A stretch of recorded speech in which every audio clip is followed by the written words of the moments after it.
திருப்பரங்குன்றத்தில் திருட்டுக்கறி சாப்பிட்ட எம்பினா முத்தையா பாண்டி இல்லங்க, உண்மையிலே மெம்பர் ஆஃப் பார்லிமெண்ட் தான். இதனால கோபத்தின் உச்சத்தில் இந்து அமைப்பினர் ஆட்டை கடிச்சு மாட்டை கடிச்சு கடைசியில ஆடை வெட்டுறதுக்கு 6 படை வீட்டுக்கே படையெடுத்து வந்துட்டாங்க அப்படின்னு கொந்தளிக்கும் மக்கள். சோ இந்த சலசலப்பானது யாருக்கு சாதகமா முடிஞ்சிருக்கு, இதைத்தான் இந்த வீடியோல நம்ம டீடைலிங்கா பார்க்க போறோம். நான் உங்க தேவ் டேனியல். வாங்க வீடியோக்குள்ள போலாம். அது எப்படிங்க, விநாயகர் சிலை ஊர்வலம் பைபாஸா மசூதியை தாண்டும் போது கூட ஒலிபெருக்கி விதிமுறைகள் விதிக்கப்படுது. அதே மாதிரி மசூதியில நமாஸ் ஓதும் போது அக்கம் பக்கத்துல உள்ள கோயில்கள்லயோ வீடுகள்லயோ பூஜை நடந்துகிட்டு இருந்தா கொஞ்ச நேரத்துக்கு பூஜை நிப்பாட்டி வைங்க அப்படின்னு சில மாநிலங்கள்ல விதிமுறைகள் விதிக்கப்பட்டுக்கிட்டு தான் இருக்கு. அதே நம்ம வழிபாட்டு தலங்கள்ல சில கட்டுப்பாடுகளை கொண்டு வந்தா அதை மட்டும் அவங்க கடைபிடிக்க மாட்டுக்காங்க. இதுதான் தமிழ்நாட்டின் இந்துக்களுடைய தலவிதி. இந்த விடியல் அரசு ஆட்சியில நம்ம முருக கடவுளுடைய 6 படை வீடுகள்ல ஒண்ணுதான் மதுரையில் இருக்கக்கூடிய திருப்பரங்குன்றம். இதே திருப்பரங்குன்றம் முருகன் கோயிலுக்கு பக்கத்துல மலை மேல ஒரு சிக்கந்தர் பாதுஷா அப்படின்ற தர்காவும் இருக்குதுங்க. சரி, அதே மாதிரி இந்த முருகன் கோயிலானது இந்துக்களுடைய புனித தலம் அப்படின்றது குறிப்பிடத்தக்கது. சோ இந்த பிரச்சனை எங்க ஆரம்பிக்குன்னு பாத்துக்கிட்டீங்கன்னா, இந்த தர்கால யாருனாலும் வந்து தொழுகை பண்ணிக்கலாம். ஆனா அதே சமயம் ஆடு மாடு கோழி போன்ற உயிரினங்களை பலி கொடுக்க கூடாது அப்படின்னு ஒரு ஆணை இடுறாங்க. இது எப்ப இடுறாங்கன்னா, இந்துக்களின் வேண்டுதல் பேர்ல தான் இந்த ஆணையானது இடப்படுது.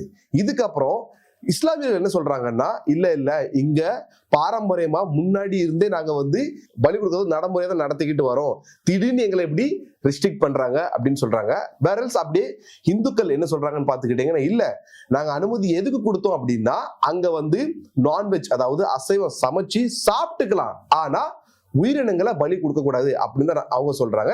இல்ல எது உண்மைன்றது வரலாறு டீட்டெயிலா பார்த்தா தான் புரிய வருங்க. இந்த தடையையும் மீறி நாங்க அந்த மலைக்கு போவோம், அதே மசூதியில சம்மந்தி விருந்து நாங்க கொடுப்போம், அது எப்படி ஆடு கோழி இதெல்லாம் பலி கொடுத்துதான் நாங்க பண்ணுவோம் அப்படின்னு சில இஸ்லாமிய அமைப்பினர் அறிக்கை விட்டிருந்தாங்க. அதே மாதிரி அவங்க அந்த மலைக்கு மேல போக முயற்சி பண்ணும் போது சம்மந்தி வீட்டுக்காரங்க உள்ள விடல, அதாவது போலீஸ்காரங்க உள்ள விடாம தடுத்துட்டாங்க. என்ன சொல்றாங்கன்னா, இதுக்கு இப்போ ரீசெண்டா தடை விதிக்கப்பட்டிருக்கு, உள்ள போக கூடாது அப்படின்னு. இந்த பிரச்சனை அப்போ கூட இந்த அளவுக்கு பெரிய பூதாங்கரமா வெடிக்கலங்க, பெரிய இஷ்யூ ஆகல.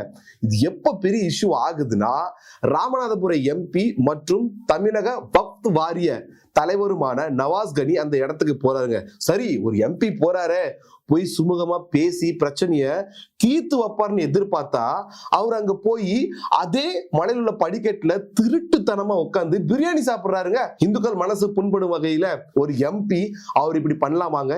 இதே வடநாட்டை சேர்ந்த ஒரு எம்பியோ இல்ல தமிழ்நாட்டிலே பிஜேபி கட்சியை சேர்ந்த ஒரு எம்பி ஒரு மசூதி பக்கத்துல உட்கார்ந்து பன்னிக்கறி சாப்பிட்டாருன்னா, இந்நேரத்துக்கு இந்த திராவிடியன்ஸ் இந்த பெரியாரிஸ்ட் இவங்கெல்லாம் பொங்கி எழுந்திருப்பாங்க.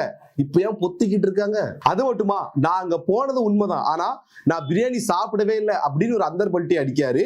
அதே மாதிரி நாங்க பிரியாணி சாப்பிட்டேன் அப்படின்னு யாரும் ப்ரூவ் பண்ணி காமிச்சாங்கன்னா நான் பதவி விலகுறேன் அப்படின்னு சொல்லிருக்காரு. ஆனா இதுக்கு எதிர்வினையா அண்ணாமலை என்ன ஸ்டேட்மெண்ட் சொல்றாருன்னு பாத்துக்கிட்டீங்கன்னா, சார் நீங்க அங்க போயிருக்கீங்க, நீங்க பிரியாணி சாப்பிடனே வச்சுக்கோமே, ஆனா உங்க கூட வந்த தொண்டர்கள் உங்களுடைய ஆட்கள் உட்காந்து பிரியாணி சாப்பிடுறாங்க, நீங்க ஒரு தலைமை இடத்துல இருந்துகிட்டு நீங்க அவங்க தடுக்கையே செஞ்சிருக்கணும், அதை நீங்க பண்ணல. அப்ப கிட்டத்தட்ட நீங்களும் அது பிரியாணி சாப்பிட்டதுக்கு சமந்தான், நீங்களும் பதவி விலகணும் அப்படின்னு அவர் சொல்றாரு.